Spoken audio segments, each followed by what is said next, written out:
Hello, and welcome to Bad at Board Games. My name's Brad Blake, and I'm bad at board games, so you don't have to be. Today, we're going to be looking at the BGG Hotness. This will hit on January 1st, probably. So, what did everybody get? What videos and influencers have moved the hotness around a bit? Maybe people got a bunch of new games, so I'm curious to see what the top 10 to 20 things are on the hotness. I'm sure there's going to be a couple of crowdfunding things, so I'm curious. Are you curious? Let's take a look. Alrighty, so the big one, the number one big daddy on the hotness today is Tiny Epic Game of Thrones. So for those of you who are Tiny Epic fans, this might be something that combines the two IPs and gets you even more interested for a change. I know Toph has played this. A lot of people recommended this for a solo game for him, and he was kind of mid on it. It was very fiddly for him. I think just everything being so small intentionally so that you can have a big dungeon crawl. It was just more than he was interested in at the time. This hasn't been an IP or a game that I'm interested in. I'm going to be dungeon crawling anymore. I'm going to be doing it with the big games like Kingdom Death Monster and Oathsworn. So, but that's cool. That'll be pretty interesting to see how that does. They typically do a Kickstarter. So my guess is this will be another Kickstarter for them. And then number 2 is blowing up to back on the hotness. I guess it almost hasn't left. Heat, great game.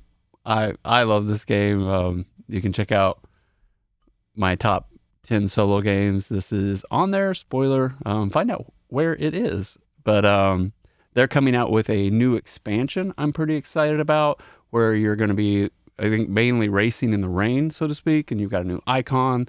It'll allow more heat to dissipate from the engine. So it'll be interesting to see how they combine all that, and will it break the game or will it be balanced? I love the fact that it's pretty balanced. And as you think ahead and able to discard cards, the only problem I have with heat is when I get a whole bunch of heat and I'm going on a straightaway. I'm like, I pushed things too far. Now I can't get rid of these cards. Ark Nova must have had a lot of people get this for Christmas. Great game. I do enjoy it. I enjoy that more than Terraforming Mars. I mainly enjoy it more than Terraforming Mars, I believe, because I'm playing with people closer to my strategic level. I'll get close to winning, or I don't feel like I'm getting completely blown away anymore. So I think that's been nice. This far away game, as we look at this, the publisher is Catch Up Games, and I don't know a lot about this. So it's a card game, cute graphics going on here. So probably tableau building. I don't know a lot about it. This is showing Pandasaurus, so that's probably why it's on the hotness. Pandasaurus usually has some good buzz, knows how to market things. Things have been missing for me personally from Pandasaurus. I got, about 3 years ago, I was really excited with Pandasaurus. They published The Loop over here, I believe, and then they also published Dinosaur World, which I liked, which was kind of mid for a lot of people. So they're definitely more in that lighter midweight game range, and just some of them, I went too far. Some of them just haven't been, like I tried Wolves and I didn't care too much for that. So we'll see.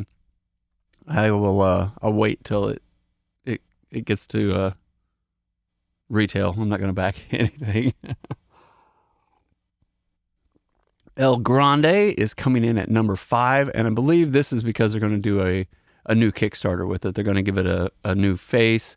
You gotta, if you look at the cover art of the board versus the old one. So this is the old El Grande. And then back here, that'll be the new El Grande. So I have yet to play this game. This is one of the games that I do want to play. Looks like it's a 7.7. I am not sure where this is on BGG's. I wish they gave you like, I'm not seeing it on this page where it ends up being, is it top 100, 200, 300? I know this is up there,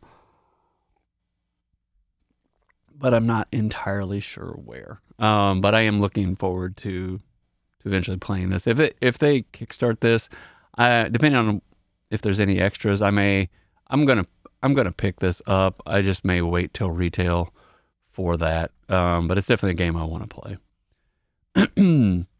Vale to Eternity. This looked kind of interesting. Basically, I'm gonna call this Pokemon the board game. So you're going out and collecting monsters, and then you're trying to capture them or tame them, a la Pokemon. And you have a couple actions on your turn. My son likes Pokemon Go. I've played Pokemon, on the Nintendo. But this doesn't interest me. I don't know if you have kids or if you are a big Pokemon person. I'd be curious. Let me know down in the comments. Is this something you would be interested in? A board game version of it, probably a little bit faster. Obviously, this is saying it's going to be a 30 to 45 minute game, so it's sticking it right in that kind of filler range, kind of nice range, especially if you have kids and anybody who likes that theme. Hegemony, I keep looking to buy this. This one has moved up. It was like further up in the 20s, maybe 30s, but it's not, since it's come out, it hasn't left. And that's saying something. I think that's why I'm getting more and more interested in it. They do have a couple expansions. I don't know if I care about that. And, it's asymmetric, and I need to look at like, is this a 2 or 3 hour game? I need to dive more into it, because what I passed on it when it was during the Kickstarter. It just didn't seem all that interesting. It's like, oh, it's politics, it's this, it's that. But for it to have stuck around, the mechanics must be pretty good. And I'm curious, is it so asymmetric that it's more like Root, or is it, more asymmetric than, typical games say like, oh, you get 2 extra powers. It's a little different than this other person. How asymmetric is it?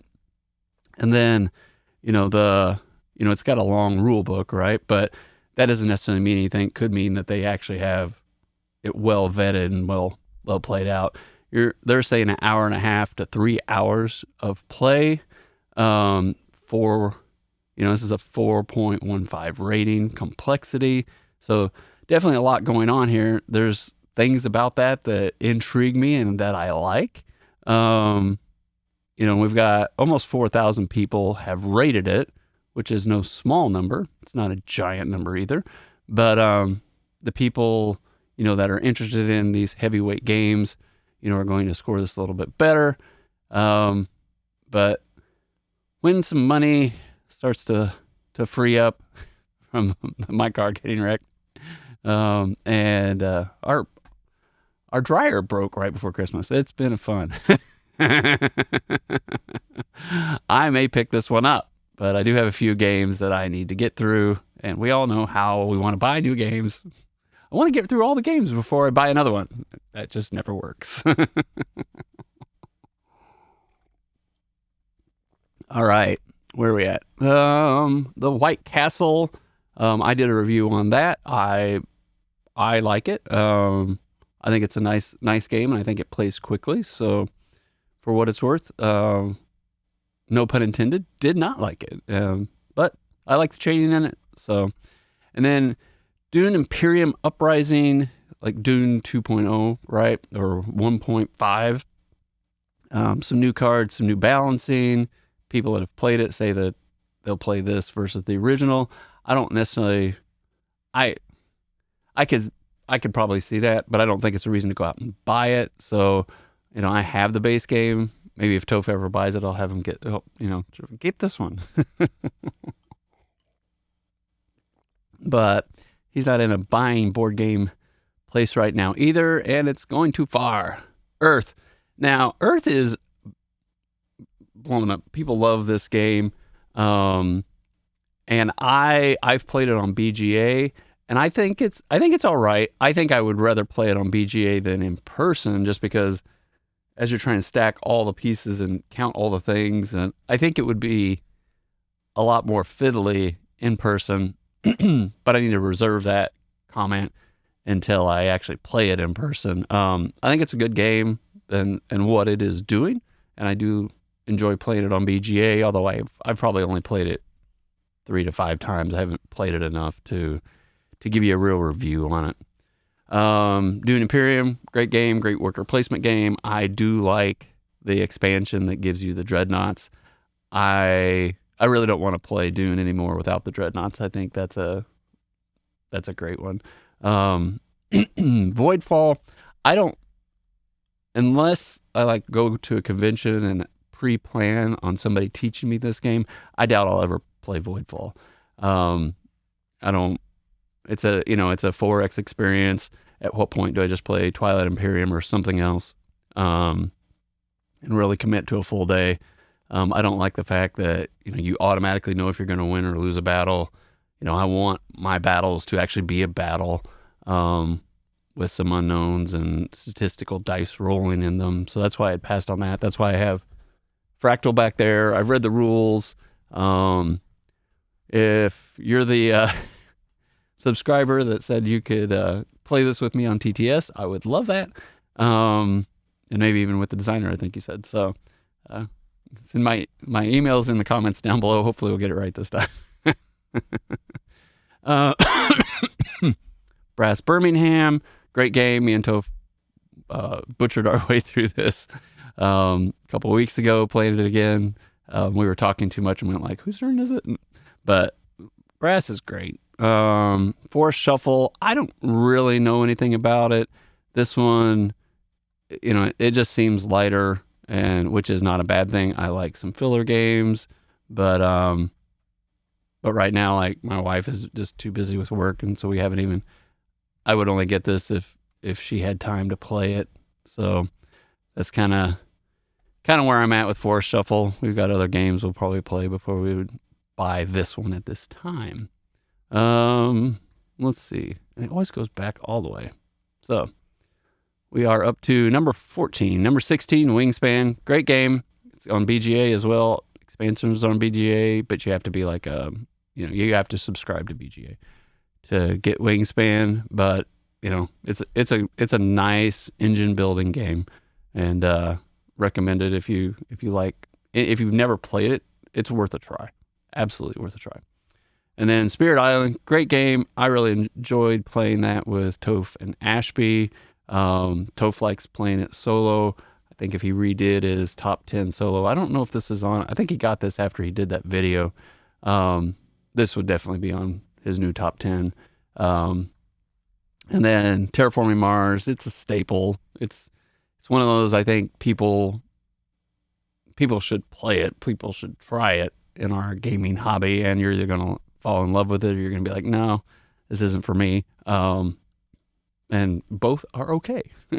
Lost Ruins of Arnak, Cascadia, also staples. Cascadia is one of the new staples, it seems. I call it a very peaceful game, and it's probably why it's a peaceful game that is not for me. I like a little bit more conflict in my games. And we'll cap it off at Root. Root, amazing game, just amazing game. If you can have somebody teach it to you, so much better. It's a good implementation on the app. I think the only thing the app kind of lacks is explaining to you the cards in your hand and how you play it.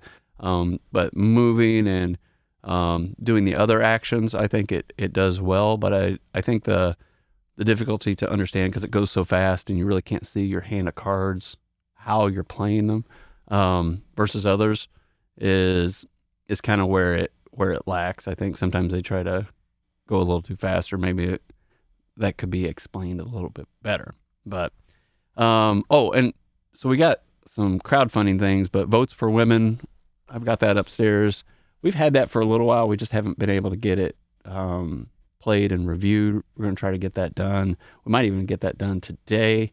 And then I've got another collaborator, the Angry Nerd, the Grouchy Nerd, and he's going to do a playthrough on it once we get it reviewed. So kind of look out for that. This has got a crowdfunding. They're doing a second printing of it, and they're already funded on it, but it's going to be done at the end of this month. So hopefully I can give you our opinion on it. It's had good reviews, everything I've heard about it, but I'm curious, like, what do I think the weight rating is, and how long does it really play, and is it worth your time and your money? So that's what I have. Anyway, just remember, no matter how you play, whether it's solo, with family, or friends, enjoy whatever you are bringing to the table. Have a great night. Bye.